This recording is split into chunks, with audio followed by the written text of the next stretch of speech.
guys, welcome back to another video. So this is lessons 5 and 6 of my life lessons for 2022/2023.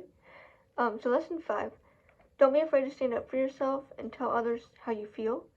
If people can't agree to disagree, those people aren't worth keeping in your life.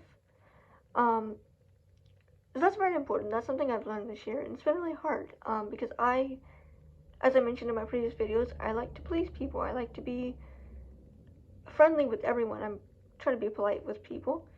But like, there comes a point when you have to be yourself. That's where that self-acceptance comes in, and you have to stand up for yourself.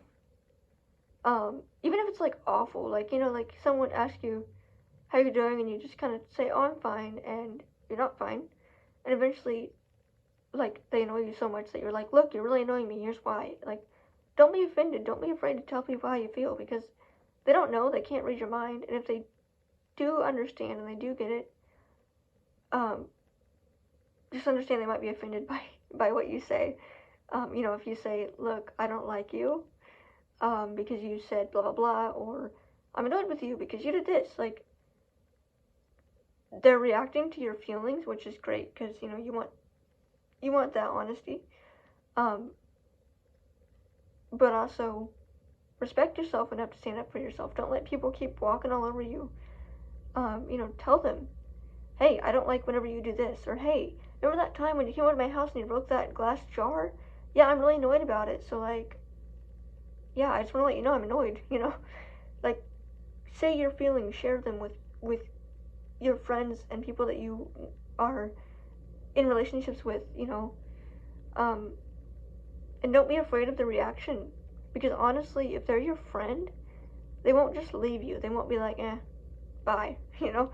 If they're your friend, if they're people that are worth keeping in your life, they'll be there for you. And they're going to say, "Look, I understand." Like, they might be mad, like, maybe for the first, like, couple minutes, or maybe hour, couple days, depending on, like, what happened. But they don't just leave you, you know? They don't just say, "See ya," you know? So if you have friends in your life that you need to stand up to, definitely do it. And don't be afraid of doing it, because it's bringing truth to that relationship. It's not, you're not building up a relationship on false information, false feelings. Like, if you're annoyed, tell them. Maybe they can come to a solution. And, you know, like I said, if they can't, you know, if they're arguing or something and y'all can't agree to come to a conclusion, and you can't agree to compromise or to even have different opinions, then they really don't need to be in your life, because they're not helping you grow as a person. The people that disagree with you and that can tell you why they disagree, like in an argument or whatever, those are the kind of people that help you grow, because they stay with you. They're your friend. They're not just going to leave you. So that's really, really helpful, at least for me in my relationships, because I tell people, I'm like, "Look, I'm annoyed about this, blah blah, here's why." And we set our points out, and it feels nice to get those feelings out to someone that is going to listen. And it leaves it up to them. It's not your choice. You can't control them. So if they decide to leave the relationship because you said blah blah, or you did this, that's fine. It's not your choice. You didn't choose for them to leave. They chose to leave themselves. So don't feel guilty about that, like, because I've struggled with that a lot. I had some really good friends, and they decided that I made them mad about something, and so they decided they were going to leave instead of talking it out, which is, I was legitimately sad. I actually cried. But, you know, it was their choice, so not mine. So, you know, I've learned that this year. I can't control everyone or anything around me. And if people choose to leave relationships or leave my presence specifically because I made them mad or did something, that's not my choice. That's theirs. I'm giving them the choice by being honest with them. And it's freeing once you get past the hurt of them leaving, or, you know, because you realize, okay, they're not actually my true friend if they can't disagree with me and still be my friend. And I could go on, but I'm going to keep it short. So number 6, you don't owe anyone anything ever. Let me slow that down. You don't owe anyone anything ever. This is kind of a spin-off to some of my previous lessons, but as a disabled person, the world says that I owe people. I owe them for helping me. I owe them for giving me an equal chance. I owe them for treating me like a person.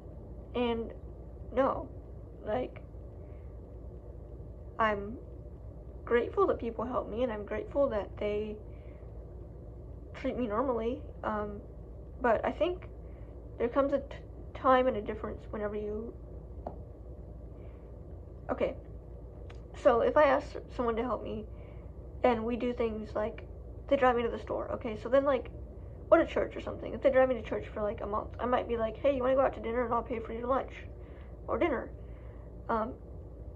It's not an owing thing. Like, I don't feel like I'm indebted to them for doing that. Like, it's a friendship, it's a relationship. I'm investing in the relationship by buying them dinner. I don't owe them dinner. Like, they're not going to be like, if you get me dinner, I'll take you. It doesn't work that way. It's a relationship. It's equal. They treat you as an equal. Now, I don't feel like I should owe someone for, like, okay, the other day, like, if I'm at the store and someone says, hey, did you find everything you need? And I say, no, I'm looking for blah, blah, and they help me find it. Like, I'm going to be glad they help me find it, but that's their job. So I don't feel like I owe them anything as far as, aside from being grateful, because that's their job. That's what they're supposed to do. Like, whenever, someone says something to me kindly or treats me like a normal person by, little things, like, they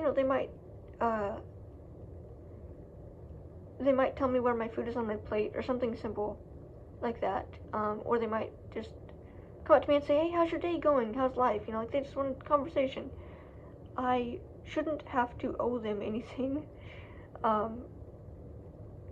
just for the respect of being treated like a person. I don't think I should have to be grateful for that, like, as a blind person. I'm not going to be like, oh, I owe you so much appreciation, and, like, no, I will respect you if you respect me, but as far as, like, things like, I'm trying to think of good examples. It's kind of hard because I'm coming up with them on the spot, but, like, okay, if someone's being nice to me, they're being nice, that's it. If they were doing it to a sighted person, it would just be being friendly, making conversation. So as a blind person / disabled person / any other identity you can come up with, you don't owe someone for treating you like a person. And I see this a lot with, I myself have been guilty of it. Like, I would talk to someone and I would almost cry because they would be so nice to me. Like, they would just, like, I remember in college this one day I was just sitting there and this girl came up to me and she sat down next to me. And I was like, oh my gosh, like, someone's sitting next to me, like, alright, because, there was a time whenever no one did sit with me, and I was just sitting alone. So I was grateful for her to sit next to me. I was, like, so hyped up. And I felt like I had to earn her friendship, earn her respect, and I didn't, because she respected me already. It was an equal relationship. So this is a reminder to you as a whatever identity / group you identify with, as a disabled person, not disabled, whatever, you don't owe anyone anything. Respect goes both ways. That being said, you do have to respect people and treat them fairly and kindly, but you don't owe anyone that's treating you kindly. You don't need to go above and beyond. It's not required, in a friendship, it's not required that you go extravagantly with gifts or whatever you choose to do, because the relationship is based on trust and respect for each other as people, not as, oh, you give great gifts, I'm going to hang out with you. Because then that means they're just using you for your gifts and for your talent, whatever else you may contribute. And though those things are important, those things are valuable for you as a person, um, that's not all of your identities. You're not just a good gift giver or a good talented person. Because again, those relationships are built on respect and not just one thing. So yeah, so that's lesson 5 and 6. You don't owe anyone anything for being a person, and if you can't agree to disagree with someone else, they don't need to be in your life because they're not helping you.